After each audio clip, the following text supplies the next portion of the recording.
রুজিতে বরকত দিয়ে দাও, সংসারে অশান্তি দূর করে দাও। কালাম ভাইয়ের পরিবার পরিজন, ছেলে মেয়ে, স্ত্রী, যারা পরিবার পরিজনের সদস্য, সবাই কবুল করিল আল্লাহ।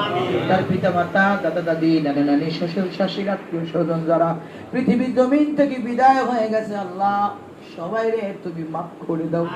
আর যারা জগতে বেঁচে আছে আল্লাহ, তাদের উপরে তুমি রহমত নাজিল করো, তাদেরকে হায়াত দারাজ করো, বেশি বেশি করে তোমার গোলামি করার তৌফিক ভিক্ষা দাও। আশিক রাসূল কালাম ভাই আজকে এই মাহফিলের আয়োজন করেছে আল্লাহ, এই মাহফিলকে কবুল করে নাও।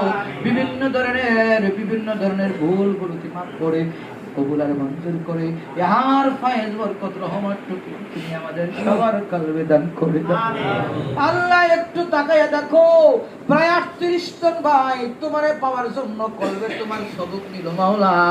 এই ভাইগুলাকে তুমি তোমার সত্যিকারের গোলাম বানাইলো।